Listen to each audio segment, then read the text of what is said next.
Hello students, welcome to Edumantra. আমি তোমাদের চিন্ময় sir. চলছিল আমার পলিটির ঝুঁকেগা নেই সিরিজ। ঠিক আছে, তো অলরেডি আমি শেষের পর্যায়ে চলে এসেছি, আর কয়েকটা মাত্র ক্লাসেস বাকি আছে।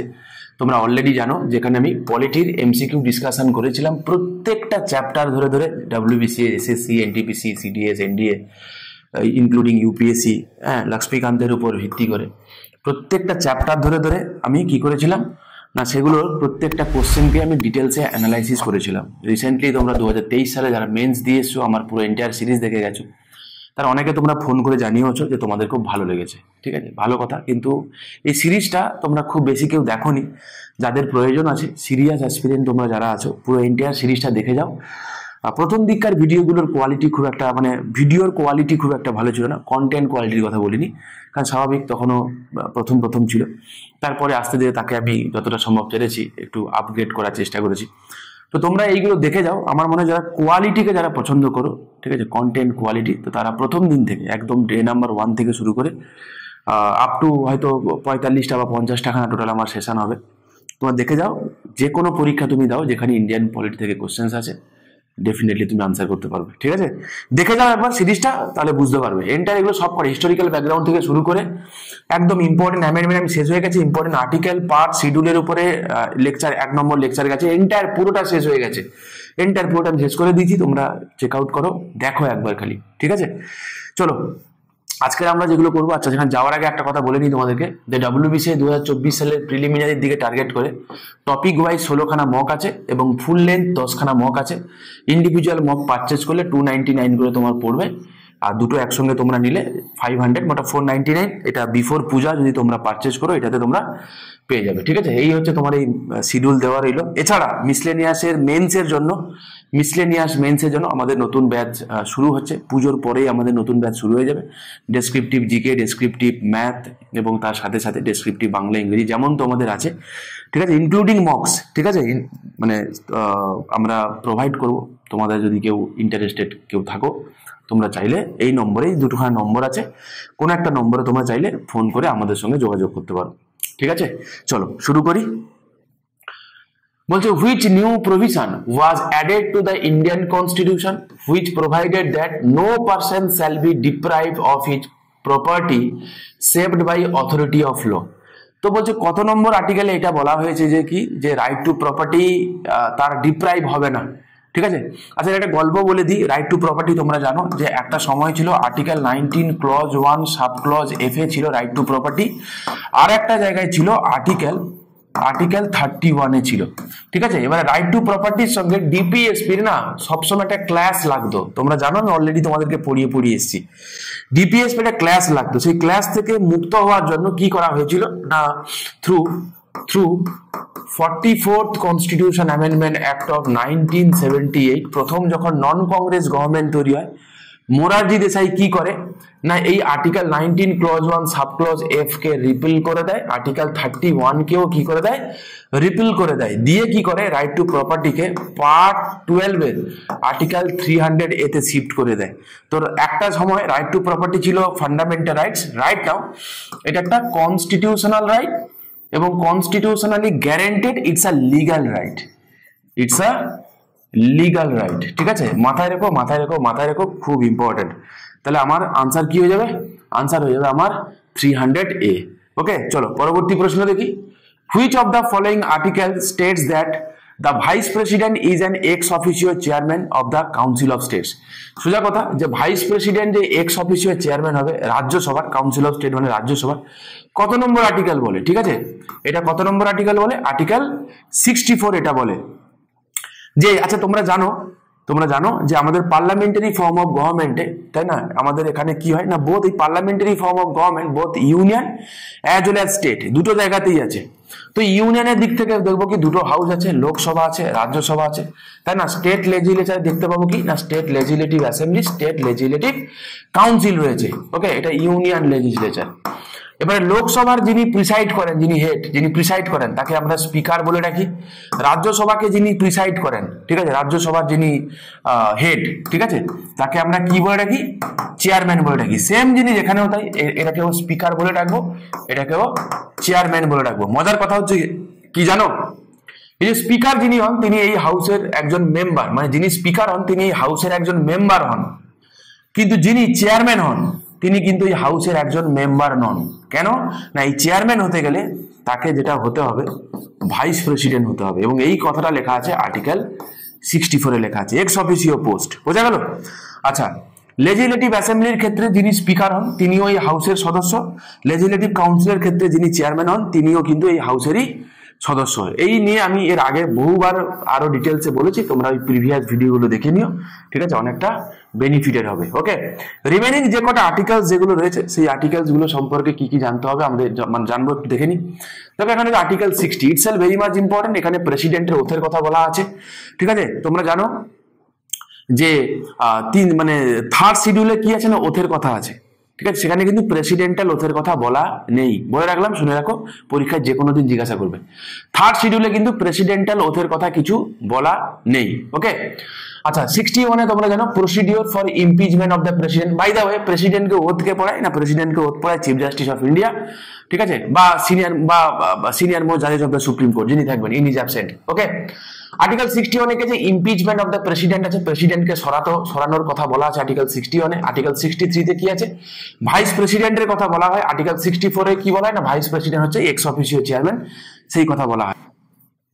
দেখো আর্টিকেল 62 কি বলে, খুব ভয়ঙ্কর ইম্পর্টেন্ট একটা আর্টিকেল। আর্টিকেল 62 ক্লজ 1 এটা বলে, an election to fill a vacancy caused by expiration of the term of office of president shall be completed before the expiration of the term. তাহলে বলেছে কি, যে বলছে জেনারেলি হয় কি, যে প্রেসিডেন্ট তার টার্ম শেষ হয়ে এসছে, তো তার মধ্যে তাকে কি করতে হবে না, তার মধ্যে ইলেকশন কন্ডাক্ট করতে, যেটা বলছে an election to fill a vacancy in the office of president occurring by reason of his death, resignation or removal or otherwise, মানে কোনো কারণ যদি প্রেসিডেন্টের পদ খালি হয়, হতে পারে তিনি মারা গেছেন, তিনি রিজাইন করেছেন, তাকে সরানো হয়েছে, বা অন্য যে কোনো কারণে, তাহলে বলেছে shall be held as soon as possible after and is no case later than 6 months from the date or occurrence of the vacancy। তাহলে কি বল, যদি কোনো কারণে তার পদ যদি খালি হয়ে যায়, তাহলে কি বলেছে না, সেখানে ভোট কন্ডাক্ট করতে হবে 6 মাসের মধ্যে, সেই কথাটাই বলেছে। and the person elected to fill the vacancy shall subject to the provisions of article 56। তাহলে বলছে কি, যে যিনি আবার নতুন করে যে ব্যক্তি ইলেক্ট হয়ে যিনি আসবেন, তিনি কিন্তু যেদিন থেকে তিনি অফিসে এন্টার করবেন সেদিন থেকে তিনি আবার পুনরায় 5 বছর থাকবেন, ঠিক আছে? তো এই কথাটা এখানে বলা আছে, খুব ভয়ঙ্কর ইম্পর্টেন্ট, মাথায় রেখো। পরবর্তী প্রশ্ন দেখি, the manner of election of the president in India is found in. তো প্রেসিডেন্টের ইলেকশনের ম্যানার দেখো, এখন অলরেডি আর্টিকেল 64 দেখলাম কি, যে vice president is the x officio chairman of Rajya Sabha, right? আচ্ছা, আর্টিকেল 55 কি বলে, দেখো বেসিক্যালি আর্টিকেল 55 ম্যানার্স অফ ইলেকশনের কথা বলে, ঠিক আছে? মানে অ্যাকর্ডিং তোমার অপশনটার আনসার হচ্ছে এইটা, বি হবে আনসার। এবারে আর্টিকেল 54 কি বলে বলো তো, আর্টিকেল 54 হচ্ছে ইলেকশন, প্রেসিডেন্টের ইলেকশনের কথা বলা হয়, ঠিক আছে? Election of president. আর্টিকেল 55-এ ম্যানার্সের কথা বলা হয়। 56-এ টার্ম, ঠিক আছে? টার্ম কি না, জেনারেলি 5 বছর। কবে থেকে 5 বছর? যেদিন থেকে তিনি অফিসে এন্টার করবেন সেদিন থেকে 5 বছর। আর আর্টিকেল 57 এটা বলতে কি না, এলিজিবিলিটি কন্ডিশন ফর রি ইলেকশন অফ দ্য প্রেসিডেন্ট দেখো অ্যাকর্ডিং টু কনস্টিটিউশন, বলে রাখি অ্যাকর্ডিং টু কনস্টিটিউশন প্রেসিডেন্ট যতবার খুশি ইলেক্ট হতে পারে, কোনো চাপ নেই, আমি অলরেডি প্রিভিয়াস ভিডিওতে বলেছি, ঠিক আছে? যতবার খুশি ইলেক্ট হতে পারে, কিন্তু দেয়ার ইজ এ প্রোটোকল। কি তোমরা জানো যে আজ পর্যন্ত রাজেন্দ্র প্রসাদ তিনি 2টো টার্ম তিনি প্রেসিডেন্ট ছিলেন, তো এটা একটা কনভেনশন আছে যে কোনো ব্যক্তিকে আমরা মোর দ্যান টুয়াইস আমরা কাউকে প্রেসিডেন্ট করবো না। তো তারপর থেকে একমাত্র রাজেন্দ্র প্রসাদ জি ছাড়া তারপর থেকে কোনো ব্যক্তি সেকেন্ড টার্ম তিনি আর কন্টিনিউ করেনি। তো মাথায় রেখো যে এইটা যদি অপশনে থাকে তো এটা হবে কি না, কারেক্ট আনসার। ওকে, চলো পরবর্তী প্রশ্ন, which article of the Indian constitution contains the power of president to grant pardon। ঠিক আছে, তো পার্ডনের কথা কত নম্বর আর্টিকেলে জানতে চেয়েছে, খুব পাতি একটা কোশ্চেন। এটা কি আর্টিকেল 72 তে আছে, আর্টিকেল 73 তে আছে executive power of the union, তোমরা জানো। আর তারপরে তোমার আর্টিকেল 74 এ কি আছে, কাউন্সিল অফ মিনিস্টারের কথা বলা আছে, আর্টিকেল 75 এর 6খানা ক্লজ আছে, আর্টিকেল 75 এর 6খানা ক্লজ আছে। তো এখানেই বলে প্রাইম মিনিস্টারকে অ্যাপয়েন্ট করবে প্রেসিডেন্ট, কাউন্সিল অফ মিনিস্টারকে individually responsible to president, council of minister they collectively responsible to তোমার হচ্ছে লোকসভা। ঠিক আছে, তো এই কথাগুলো স্যালারি অ্যালাউন্সেস ওথ, এই কথাগুলো আর্টিকেল 75 এ রয়েছে। ঠিক আছে, আচ্ছা, পার্ডন মেকিং পাওয়ার কথা বলতে গেলে কি কি রকম টাইপের তিনি পার্ডন করতে পারে। একটা হচ্ছে পার্ডন, মানে তাকে কমপ্লিটলি ফরগিভ করে দিল, যাও ঠিক আছে, যাও ক্ষমা করে দিল। আচ্ছা, এবারে কি বলছে রিপ্রাইভ, মানে কি রিপ্রাইভ মানে পোস্টপোন করে দেওয়া, ডিলে করে দেওয়া এক্সিকিউশন অফ এ পানিশমেন্ট। ঠিক আছে, ধরো কারোর ডেথ পেনাল্টি হয়েছে, তার হয়তো 1 মাসের মধ্যে বলো 1 মাস না, আমাকে 1 বছর পরে ফাঁসি দাও, অ্যাপিল করতে পারে। ঠিক আছে, তো সেটা রিপ্রাইভ। আর কি রেমিশন, রেমিশন মানে রিডিউস করে দেওয়া। ঠিক আছে, ধরো তার পানিশমেন্ট 14 বছর হয়েছিল, তাকে কি করা হলো, তাকে কমিয়ে 10 বছর বা 7 বছর 8 বছর করে দেওয়া হলো। ওকে, তো এইটা যেমন প্রেসিডেন্ট করে, প্যারালি গভর্নরও করে রাজ্যগুলোতে আর্টিকেল 161 দিয়ে। শুধু ডিফারেন্স হচ্ছে এইটাই, যে প্রেসিডেন্ট কোনো মৃত্যুদণ্ড প্রাপ্ত ক্যাপিটাল পানিশমেন্ট প্রাপ্ত কোনো ব্যক্তিকে তাকে মুকুব করে দিতে পারে, যেটা পারে না গভর্নর। ঠিক আছে, এটাই হচ্ছে ডিফারেন্স, রিমেনিং গুলো কিন্তু সেম। চলো next, which one of the following articles empower the president to appoint prime minister of India? আমি অলরেডি তোমাদেরকে বললাম, আমি তাই না, যে প্রাইম মিনিস্টারকে অ্যাপয়েন্ট করবে, এই কথাটা আছে আর্টিকেল 75 ক্লজ 1 এ রয়েছে। আর্টিকেল 75 ক্লজ 1 এ রয়েছে। আনসার কি হবে তাহলে? আর্টিকেল 75 হবে। অলরেডি তোমাদেরকে বলে দিয়েছি আর্টিকেল 75 এর 6খানা ক্লজ আছে, একটুখানি দেখে নেবো। আর্টিকেল 75 ক্লজ 1 এটা বলে যে প্রাইম মিনিস্টারকে অ্যাপয়েন্ট করবে president of India. Mind it, কে করবে? President of India. আর্টিকেল 75 এর ক্লজ 2 কি বলে, বাকি দুটো পরে আসছি আমি। আর্টিকেল 75 ক্লজ 2 কি বলে, যে মিনিস্টার যারা আছে, ঠিক আছে, মিনিস্টার যারা আছে তারা individually responsible to president of India. মাথায় রেখো, ঠিক আছে, তারা individually responsible to president of India. They collectively responsible to council of minister, কি house of people, that is Lok Sabha. Mind it, পরীক্ষায় যে কতবার এসছে, কাউন্টলেস টাইম এসছে। ওথের কথা বলা আছে, ওথ পড়াবে কে? প্রেসিডেন্ট অর সামন অ্যাপয়েন্টেড বাই হিম। তারপরে কি আছে? আর্টিকেল 75 ক্লজ 5 এটা বলে যে কোনো একজন ব্যক্তি কোনো হাউসের মেম্বার না হওয়া সত্ত্বেও সে মিনিস্টার হতে পারে for maximum period of 6 months. তারপরে যদি তাকে কন্টিনিউ করতে হয় অ্যাজ মিনিস্টারশিপ, তাহলে তাকে কিন্তু কি করতে হবে? কোনো না কোনো হাউস থেকে তাকে জিতে আসতে হবে। তো এই প্রভিশনটা আছে আর্টিকেল 75 ক্লজ 5 এ। আর্টিকেল 75 ক্লজ 6 কি বলে? স্যালারি এবং অ্যালাউন্সেস এর কথা বলে। এগুলো ডিসাইড করবে কে? Parliament, time to time with simple মেজরিটিতে। ওকে, পরবর্তীকালে দুখানা কনস্টিটিউশনাল অ্যামেন্ডমেন্ট হয়। ওকে, তো একটা প্রথমে আসো 91st কনস্টিটিউশন অ্যামেন্ডমেন্ট অ্যাক্ট। তো 91st কনস্টিটিউশন অ্যামেন্ডমেন্ট অ্যাক্টে এটা বলা হয়, বেসিক্যালি দুটোই 91st কনস্টিটিউশন অ্যামেন্ডমেন্ট অ্যাক্ট হয়েছিল, যে যদি কোনো ব্যক্তি মানে টোটাল কাউন্সিল অফ মিনিস্টারের স্ট্রেংথ কত হবে, তখন বলা হলো এর স্ট্রেংথ হবে, ম্যাক্সিমাম স্ট্রেংথ হবে 15% of total strength of Lok Sabha. Mind it, the total number of ministers including prime minister in the council of ministers shall not exceed 15% of Lok Sabha. Same কথাটা রাজ্যের জন্য প্রযোজ্য, সেক্ষেত্রে হবে 15% strength of state legislative assembly including council of ministers including মানে chief minister. বুঝলেন, এটা করা হয়েছিল কবে? Through 91st constitution amendment act. এবং এটাও করা হয়েছিল যে যদি কোনো মিনিস্টার 10th শিডিউল মানে অ্যান্টি ডিফেকশনের আন্ডারে যদি তার যদি সদস্য পদ খারিজ হয়ে যায়, তাহলে তার মিনিস্ট্রি পদও তার খারিজ হয়ে যাবে। এই কথাটা আছে আর্টিকেল 75 ক্লজ 1 বি তে রয়েছে। ঠিক আছে, আমি ডিটেলসে তোমাদেরকে পড়িয়ে দিচ্ছি যাতে যে কোনো পরীক্ষায় এলে তোমরা আনসার করতে পারো। দেখে দাও, একটু সময় লাগবে, বারবার বলছি, কিন্তু সেরকম জিনিস তোমরা পাবে। ঠিক আছে, আর্টিকেল 76 এ কি আছে না, অ্যাটর্নি জেনারেলের কথা বলা হয়। Attorney general highest law officer of the union. Next প্রশ্ন, ফিল ইন দ্য ব্ল্যাঙ্কস। কি বলছে? The union territories are specified in the. তো ইউনিয়ন টেরিটরির কথা কোন শিডিউলে রয়েছে জানতে চেয়েছে, দুম করে কোন পার্টে কিন্তু বলেনি, কোন পার্টে জানতে চায়নি, কোন শিডিউলে রয়েছে। দেখি ইউনিয়ন অ্যান্ড ইটস টেরিটরি এই পুরোটাই রয়েছে ফার্স্ট শিডিউলে রয়েছে। ঠিক আছে, ফার্স্ট শিডিউল হচ্ছে আর্টিকেলের কথা যদি পার্ট আর্টিকেল 1 থেকে আর্টিকেল 4 পর্যন্ত রয়েছে। আমরা দেখতে পাবো কি, দেখো আর্টিকেল 1 থেকে 4 ফার্স্ট শিডিউল। ঠিক আছে, এখানে রয়েছে মোটামুটি। রিমেনিং গুলো যে কটা রয়েছে তোমরা জানো যে সেকেন্ড শিডিউলে কি হয়, স্যালারি এবং অ্যালাউন্সেস এর কথা বলা আছে। থার্ড শিডিউলে ওথ এন্ড অ্যাফার্মেশনের কথা বলা আছে। ফোর্থ শিডিউলে কি আছে, allocation of seat in Rajya Sabha. Mind it. ঠিক আছে, ফিফথ শিডিউল তোমরা জানো article 244 related provision for the administration schedule areas and schedule tribal এরিয়ার কথা বলেছে। 6 শিডিউলে বলেছে তোমার আর্টিকেল 244 ক্লজ 2, 275 ক্লজ 1 তোমরা জানো, এটা AMTM বা আসাম, মেঘালয়, ত্রিপুরা এবং মিজোরাম এই চারটের রাজ্যের জন্য অ্যাপ্লিকেবল। 6 শিডিউল। 7 শিডিউলে রয়েছে 3টে লিস্ট, আর্টিকেল 246 রিলেটেড। 8 শিডিউলে হচ্ছে ভাষা, আর্টিকেল 344 ক্লজ 1 এবং 351। ওকে, অফিসিয়াল ল্যাঙ্গুয়েজ এখন কতগুলো আছে, এখন আছে 22 খানা রয়েছে তোমরা জানো।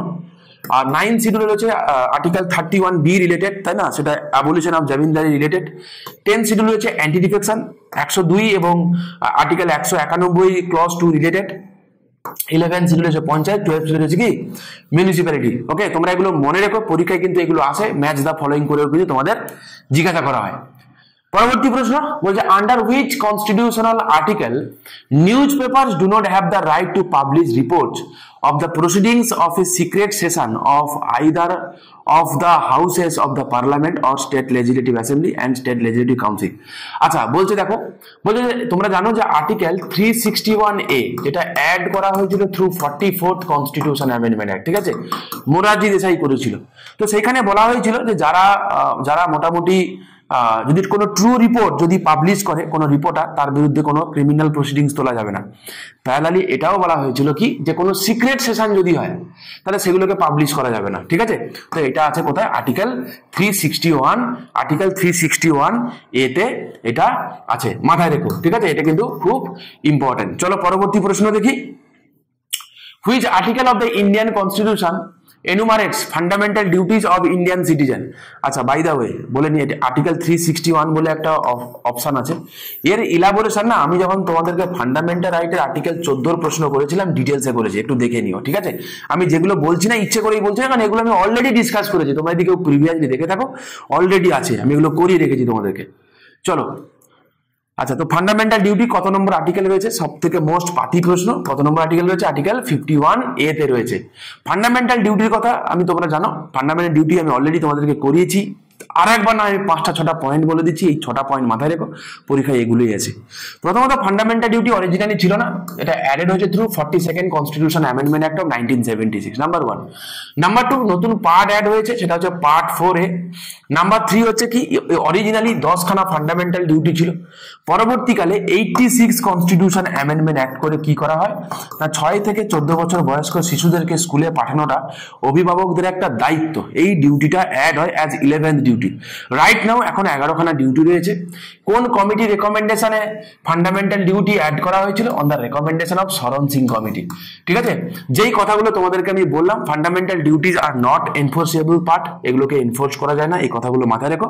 ফান্ডামেন্টাল ডিউটি থেকে যে কোশ্চেন্স গুলো আসে এই কোশ্চেন গুলোই করা হয়, ঠিক আছে। এটা moral obligation, fundamental duties are applicable to citizens of India only, ঠিক আছে, সবার জন্য নয়, মাথায় রেখো। চলো পরবর্তী প্রশ্ন বলছে fundamental duties are mention in কত নম্বর পার্টে রয়েছে? পার্ট 4A তে রয়েছে, আমি অলরেডি বললাম।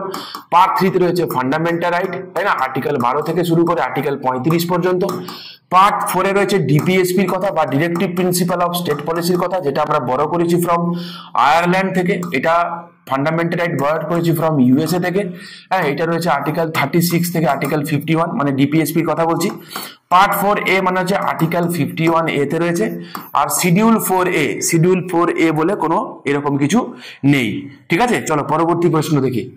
In part 4A, the Constitution of India, every citizen has how many fundamental duties? তো সিম্পল জিনিস জানতে চাইছে কতগুলো ফান্ডামেন্টাল ডিউটিজ রয়েছে, তো কতগুলো রয়েছে? 11খানা ফান্ডামেন্টাল ডিউটি রয়েছে। তোমাকে যদি জানতে চাইতো যে অরিজিনালি কতগুলো ছিল, তো অরিজিনালি 10খানা ফান্ডামেন্টাল ডিউটি ছিল, অলরেডি এগুলো তোমাদেরকে এখনই আমি বলে দিয়েছি। পরবর্তী প্রশ্ন, the Constitution of India guarantees that all citizens will be equal before law by which article? তো তোমরা জানো equality before law and equal protection of laws, তাই না।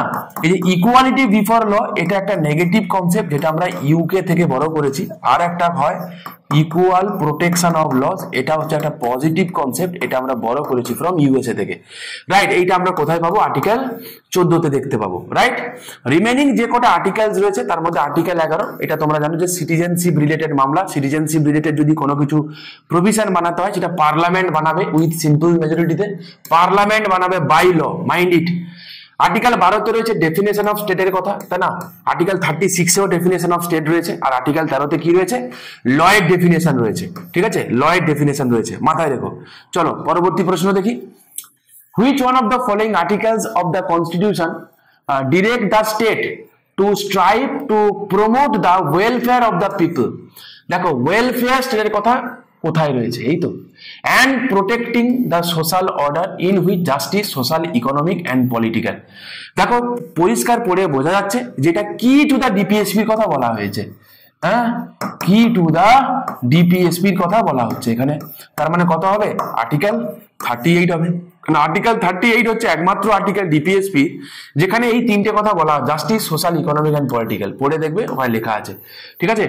এটা তাহলে পরীক্ষায় এমনি জিজ্ঞাসা করতে পারে যে ডিপিএসপি গুলোকে কি কারণে রাখা হয়েছে, না এটা ওয়েলফেয়ার স্টেটের কথা বলে। তো যদি পরীক্ষায় এটাও জিজ্ঞাসা করতে পারে যে ওয়েলফেয়ার স্টেটের কনসেপ্ট কত নম্বর আর্টিকেল থেকে জানতে পারি, সেটাও কিন্তু আর্টিকেল 38 থেকেই জানতে পারি, ঠিক আছে? একটু দেখে রাখো। The state shall strive to promote the welfare of the people. মাথায় রেখো বাবা, তাহলে ওয়েলফেয়ার স্টেটের কনসেপ্ট আমরা কোথা থেকে পাই? ডিপিএসপি থেকে পাই, স্পেসিফিক্যালি আর্টিকেল 38 থেকে পাই, ঠিক আছে? এবং এখানে জাস্টিসের কথা আছে, social, economic and political justice. আর আর্টিকেল 38 এর ক্লজ 2 যেটা, এটা পরবর্তীকালে অ্যাড হয়েছে through 44th constitution amendment act of 1978। কি বলে? The state shall in particular strive to minimise the inequalities in income. আমরা ইনকাম ইনইকুয়ালিটিকে রিডিউস করার কথা বলেছিলাম না আমরা যখন ইকোনমি পড়েছিলাম, তখন আমি তোমাদেরকে বলেছিলাম। তো সেটা পরবর্তীকালে মোরারজি দেশাই গভর্নমেন্ট এটাকে অ্যাড করেছিল, ঠিক আছে? চলো, আর আর্টিকেল 32 তোমরা যেন রিড। আর্টিকেল 25 মানে হচ্ছে right two religious freedom. Okay, next, which article of the constitution direct the state to ensure that the wealth and means of production do not get concentrated in few hands? Simple জিনিস পড়েই বোঝা যাচ্ছে DPSP কথা জানতে চেয়েছে যে concentration of wealth আমরা হতে দেব না, ঠিক আছে? তোমরা জানো certain directives followed by state বলে একটা কনসেপ্ট হয়, আর্টিকেল 39 এ রয়েছে। 38 এ কি রয়েছে আগের কোশ্চেনে আমরা দেখলাম, রাইট? আর্টিকেল 39 এ দেখতে পাবো কি যে এই কয়েকটা এফ পর্যন্ত, তাই না? এই মোট 1 2 3 4 5 ছখানা কি রয়েছে না তোমার হচ্ছে ক্লজ রয়েছে ওখানে। তার ক্লজ এতে এটা বলে that the citizens main and women equally have the right and adequate means of livelihood. দেখে রাখো, তাহলে right two adequate means of livelihood কোথায় পাবো? ডিপিএসপি তে পাবো, স্পেসিফিক্যালি আর্টিকেল 39 এর ক্লজ এতে পাবো। নেক্সট কি বলেছে? ক্লজ বি তে বলেছে কি that the ownership and control of the material resources of the community are so distributed as best to serve the common goods। বিশ্বাস করো এখান থেকেই না এই প্ল্যানিং কমিশনের কনসেপ্টটা এসেছিল, ঠিক আছে? প্ল্যানিং কমিশনকে বানানোই হয়েছিল এই কাজটা যাতে ফুলফিল করা যায়, ঠিক আছে? প্ল্যানিং কমিশন একটা নন কনস্টিটিউশনাল বডি, মাথায় রেখো, এটা একটা নন স্ট্যাটুটারি বডি, এক্সিকিউটিভ রেজলিউশনে বানানো হয়েছিল। তো যে হয়েছিল না এই আর্টিকেল 39 এর ক্লজ বি থেকে ইন্সপায়ার হয়েছিল। তো কাল যদি কখনো তোমাকে পরীক্ষায় জিজ্ঞাসা করে যে প্ল্যানিং কমিশন যে তৈরি হয়েছিল তো সংবিধানের কোন পোর্শন থেকে ইন্সপায়ার হয়েছিল, তো মাথায় রেখো ডিপিএসপির স্পেসিফিক্যালি আর্টিকেল 39 এর ক্লজ 2 থেকে ইন্সপায়ার হয়েছিল। ওকে, আর্টিকেল 39 এর ক্লজ সি এটা বলে that the operation of economic system does not result in the concentration of wealth. বলছে আমাদের ইকোনমিক সিস্টেমটা এমন হবে না যে ওয়েলথ যাতে কনসেন্ট্রেশন হয়ে যায় এরকম, সেটাই জানতে চেয়েছে। কোথায় আছে? আর্টিকেল 39 এর ক্লজ সি তে রয়েছে, দেখতে পাচ্ছ। নেক্সট হচ্ছে কি equal pay for equal work for both main and women, এটা রয়েছে। ডি তে রয়েছে, ই তে রয়েছে কি না that the health and strength of workers men and women and the tender age of children are not abused. আগেও আমি তোমাদের বহুবার বলেছি। নেক্সট আসো, বলেছে the children are given opportunities and facilities to develop in healthy manner. এটা add করা হয়েছে through 42nd constitution amendment act of 1976, ঠিক আছে? তোমাদের জন্য যথেষ্ট কিন্তু মেহনত করছি, ইন ডিটেলসে পড়াচ্ছি। তোমাদের যদি ভালো লেগে থাকে, তোমরা চাইলে চ্যানেলটাকে সাবস্ক্রাইব করতে পারো। আমি বরাবরের জন্য চাই, শুধু আমি বলে আমি নয়, পুরো এডুমন্ত্র টিম আমরা চাই যে ইউটিউবে কোনো একটা কন্টেন্ট দিতে হয়, মানে কন্টেন্ট যে ক্ষেত্রে বলা হয় এটা একটা কন্টেন্ট, মানে এখন তো পড়ানো হয় না, কন্টেন্ট প্রোভাইড করা হয়, ঠিক আছে? তো আমি অন্তত দেখবা আমরা এডুমন্ত্রের তরফ থেকে সবাই আমরা এই কনসেপ্টটা বিশ্বাস করি না যে আমরা যে শুধুমাত্র যে হয় না এটা পড়াতে হবে, একটা কিছু অ্যাট্রাকশন চাই, পপুলারিটি চাই, এরকমের জন্য নয়। পড়ানো হচ্ছে এই কারণে, পপুলারিটির জন্য তো মাথাতে আসেইনি কখনো আমার। তোমাদের যদি বেনিফিট হয়, তোমাদের যদি জিনিসগুলো লাগে, তোমাদের যদি জেনুইনলি মনে হয় যে স্যার আমাদের জন্য খাটে, মেহনত করে, ঠিক আছে, তো তোমাদের কোনো টাইম ওয়েস্ট করে না, মানে বাকওয়াস যেগুলো হয় না, পরীক্ষার আগে কাট অফ প্রেডিকশন হয়ে যাচ্ছে কিরকম হয়, তো এগুলো করে না, তো এগুলো হয় না আর কি। তো জেনুইন তোমরা যারা সিরিয়াস এক্সপিরিয়েন্স যারা আছো, জেনারেলি যারা স্টার্ট আপ, যারা সবে শুরু করো, বিগিনার যারা হও, এদিক ওদিক ভটকাও, বুঝতে পারো না কোন দিকে যাবে না যাবে, ঠিক আছে? তো 2 বছর 4 বছর এই করে বরবাদ হয়ে যায়। তো বরবাদ করো না, প্রপার গাইডেন্স নাও, প্রপার গাইডেন্স পাও, ঠিক আছে? প্রপারলি এগো, তাহলে অন্তত তোমার 3-4 বছর সেভ হয়ে যাবে। যারা তোমরা পুরনো আছো, যারা এই কথাটা যারা পুরনো হয়তো সিনিয়র যারা, তারা বুঝতে পারবে। নতুনদেরকে বলছি তোমাদের মাথায় ঢুকবে না, তার কারণ তোমরা এখন কি হয়েছে বলো তো, বিজ্ঞাপনের দুনিয়া না। বিজ্ঞাপন এমন একটা জিনিস যে যেই জিনিসটা আমার ডিজায়ার নাই সেই জিনিসটা ডিজায়ার বানিয়ে দেয়। তুমি গেলে 2-4 দিন পড়ার পরে তোমার মনে হলো waste of money as well as waste of time. Money তো তাও রিকভার করা যায়, যে ইউথটা 2-4 বছর বিগড়ে যায় তুমি সেটাকে কিভাবে ফিরিয়ে আনবে বলো তো? টাকা তো না হয় চলে গেল ছেড়ে দাও, 1 লাখ 1.5 লাখ যে যেমন পেরেছে তোমার থেকে লুটেছে, টাকা না হয় চলে যাও, ছাড়ো, পরে তুমি টাকাটা রিকভার করে নেবে, চাপ নেই। যে টাইমটা তোমার বরবাদ হয়েছে সেই টাইম তোমায় কেউ ফেরত দিতে পারবে না। তো সেই কারণে বলছি don't waste your valuable time. সময় বরবাদ করো না, নষ্ট করো না। প্রোডাক্টিভ জিনিস দেখো, প্রোডাক্টিভ জিনিস পড়ো, প্রোডাক্টিভ পড়াশুনো করো, সাকসেস এমনি পাবে। বোঝা গেল কি বললাম? চলো, আর যত পারবে না এই জাতীয় এই সমস্ত জিনিস থেকে দূরে থাকো। আমার মনে হয় তোমাদের জন্য ভালো। তোমাদের মানে প্যানিক করবে না, মানে পরীক্ষা কবে হবে স্যার এই নিয়ে পাগল হয়ে যাচ্ছে। আরে ভাই দরকার, প্রয়োজন আছে, প্রয়োজন রয়েছে, কবে পরীক্ষা, কিন্তু একটা প্রেডিকশন যে মোটামুটি ডিসেম্বর মাসে 2024 সালের প্রিলিমিনারি হবে, এটা মোটামুটি অ্যাপ্রক্সিমেট একটা ডেট। তো ওর দিকে টার্গেট করে তুমি তোমার 100% এফোর্ট দাও, পড়াশোনা করো। তুমি খালি বসে আছো কবে আমার ফর্ম ফিল আপ হয়ে ফাইনালি অ্যাডমিট কার্ড হাতে আসবে, পড়াশোনা করবো। তুমি মাথায় রেখো, তুমি ততক্ষণ পর্যন্ত তুমি আর খেলায় নেই। বোঝা গেল কি বললাম? যখন লিস্ট বেরোবে নিজের রোল নাম্বার চেক করে নাও, আমি ড্যাম শিওর নাম থাকবে না, কোনো পসিবিলিটি নেই। যদি তোমার ক্লিয়ার কাট হয়তো এমন কোনো অ্যাসপিরেন্ট যে অলরেডি, নতুন অ্যাসপিরেন্টদের কথা বলছি আমি, এমন কথা বলছি না যে অলরেডি হয়তো 2-4 বার 5 বার 6 বার প্রিলিমিনারি পাস করে অলরেডি কোনো না কোনো গ্রুপে সিলেকশন পেয়ে আছে, তাদের কথা বলছি না। তারা জানে, তারা এখন আর্টিস্টের পর্যায়ে পৌঁছে গেছে, তারা জানে কোন কোন জায়গাগুলো আমাকে পড়তে হবে, কোন কোন জায়গা আমাকে পড়তে হবে না। তার মানে এই নয় যে তুমি 6 বার প্রিলি পাস করেছো, কোনো গ্রুপে চাকরি করো, মানে এই নয় যে তুমি এবছর তুমি প্রিলিমিনারি পাস করবে। আমার একাধিক স্টুডেন্ট আছে এর উদাহরণ, বুঝতে পারলে? তো বেকার নিজের সময়গুলো বরবাদ করো না। ধরে নাও ডিসেম্বর মাসে প্রিলিমিনারি পরীক্ষা হচ্ছে, সেই দিকে টার্গেট রেখে সিরিয়াসলি পড়াশোনা করো, বাস, এদিক ওদিক না ভটকে। বোঝা গেল? আমার কথাগুলো তোমার যদি বেকার লাগে ইগনোর ইট, এই কথা তোমার জন্য নয়। ওকে, চলো শুরু করি। Which article of the Constitution seeks to promote the educational and economic interest of weaker section of the people, especially the scheduled caste and scheduled tribes? তো ইকোনমিক উইকার সেকশনের কথা বলেছে, দেখো তো, দেখে তোমার কি মনে হচ্ছে, কি কথা বলেছে? দেখো, এডুকেশনের কথা বলেছে, আবার তাহলে এডুকেশনের কথা বলেছে, আবার উইকার সেকশন স্পেশালি এসসি এসটির কথা, সেটা একমাত্র আর্টিকেল, দ্যাট ইজ আর্টিকেল 46। বোঝা গেল? আর এই কারণেই তো চম্পাকারান দরাই রাজান যে কেসটা হয়েছিল, তোমাদেরকে আমি পড়িয়েছিলাম আগে, এই আর্টিকেল 46 এর জন্যই হয়েছিল। কারণ এইটা বেসিক্যালি ভায়োলেট করছিল আর্টিকেল 15 কে, আর্টিকেল 15 কে, এবং এই জন্য আর্টিকেল 29 এর ক্লজ 2 কে, হ্যাঁ, আর্টিকেল 29 এর ক্লজ 2 কে, হ্যাঁ, ভায়োলেট করেছিল। এই কারণে চম্পাকারান দরাই রাজান কেসটা হয়েছিল। ঠিক আছে? তো জানো তোমরা রিমেনিং যে কটা আর্টিকেলস আছে, আর্টিকেল 42 তে কি বলা হয়? Provision for just and human condition of work and maternity রিলিফের কথা বলা হয়, মাতৃত্বকালীন সুযোগ সুবিধা দেওয়া হয় আর্টিকেল 42 গত কারণে। আর্টিকেল 46 তোমাদেরকে বললাম। আর্টিকেল 44 এ কি আছে? ইউনিফর্ম সিভিল কোডের কথা বলা আছে। Next question, all those laws that were in force immediately before the commencement of the constitution shall be void to the extent of inconsistency with the fundamental rights। তাহলে কি বলেছে বলো তো? বলেছে কি? all those laws that were in force immediately before commencement of the constitution। তো বলছে commencement of the constitution কবে হয়েছে? 26 জানুয়ারি 1950, এটাকেই তো বলা হয় কমেন্সমেন্টে। তো বলছে এর আগে যেই সমস্ত ল ছিল সেগুলোর কোনো কিছু যদি ফান্ডামেন্টাল রাইটকে ভায়োলেট করে তাকে কি করে দেওয়া হবে? ভয়েড, তাকে এন্ড করে দেওয়া হবে। ঠিক আছে? তো বলছে যে essence of article 13 clause 1 which quotes this can be placed under which of the following. তো এইটাকে আমরা কি বলে রাখি? এই কনসেপ্টকে কি বলে রাখি? জুডিশিয়াল রিভিউ বলে রাখি এই কনসেপ্টকে। কেন? কনস্টিটিউশনাল ভ্যালিডিটি অফ এ ল। আচ্ছা, একটা কথা তোমাদেরকে বলে রাখি, আমি এর আগে অন্ততপক্ষে এর নাম্বার অফ টাইম ইউটিউবেই বলেছি, আমি ছেড়ে দাও, আমি ভেতরকার কথা ছেড়ে দাও, এর নাম্বার অফ টাইম বলছি, আবার একবার বলে দিই শোনো।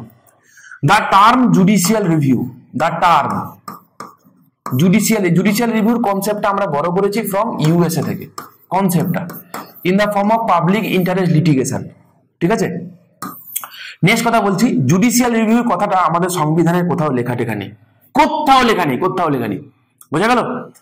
ভারতের সংবিধানের একাধিক আর্টিকেল আছে যেখান থেকে জুডিশিয়াল রিভিউর কনসেপ্টটা রিফ্লেক্ট করে। তার মধ্যে একটা আর্টিকেল হচ্ছে আর্টিকেল 13, একটা আর্টিকেল হচ্ছে আর্টিকেল 32, একটা আর্টিকেল হচ্ছে আর্টিকেল 131, 132, 133, 134, 135, 136, 143, 226, 207, এরকম একাধিক, আমার মাথায় এই কটা ছিল তোমাদের বলো। ঠিক আছে, তো মোটামুটি এতগুলো আর্টিকেল আছে যেখান থেকে কি হয় না কনস্টিটিউশনাল মানে জুডিশিয়াল রিভিউর যে কি বলবো তার যে এক্সপ্রেশনটা এতগুলো জায়গা থেকে সেটা রিফ্লেক্ট করে যে জুডিশিয়াল রিভিউ আছে, কিন্তু কোনো পার্টিকুলার আর্টিকেলে জুডিশিয়াল রিভিউর কথা কোনো জায়গায় লেখা নেই অ্যান্ড লেখা নেই। ঠিক আছে, যদি তোমাকে বলে ডক্ট্রিন অফ জুডিশিয়াল রিভিউ কোন আর্টিকেলকে বলা হয় এতগুলো আর্টিকেলের মধ্যে, ডক্ট্রিন অফ জুডিশিয়াল রিভিউ, তা তুমি বলবে ডক্ট্রিন অফ জুডিশিয়াল রিভিউ বলা হয় কাকে? আর্টিকেল 13 কে। ঠিক আছে, doctrine of judicial review article 13 কে, অ্যাজ এ হোল আর্টিকেল 13 কে বলা। এর ভিতর ডক্ট্রিন অফ সেভারেবিলিটি আছে, ডক্ট্রিন অফ এক্লিপস আছে, গুলি মারো ছেড়ে দাও, তোমার কোনো কাজে লাগবে না আপাতত। ঠিক আছে, আমি তোমাদেরকে পড়িয়ে দিচ্ছি সেগুলো, তোমরা জানো ডক্ট্রিনের কেস, ডক্ট্রিন এবং কেস তোমাদেরকে আমি করিয়ে দিচ্ছি, সেখান থেকে তোমরা দেখে নিও। ঠিক আছে, চলো পরবর্তী প্রশ্ন দেখি। The 6 freedom of Indian citizens have been enshrined in, তো 6খানা ফ্রিডম কোথায় আছে দেখতে পাবো? 6খানা ফ্রিডম কোথায় আছে? আছে আর্টিকেল 19 এ আছে, রাইট? আর্টিকেল 19 এ তোমরা জানো অরিজিনালি 7খানা ফ্রিডম ছিল, এই যে এফ যেটা এটা আমরা ডিলিট করে দিয়েছি, এখানে রাইট টু প্রপার্টি ছিল।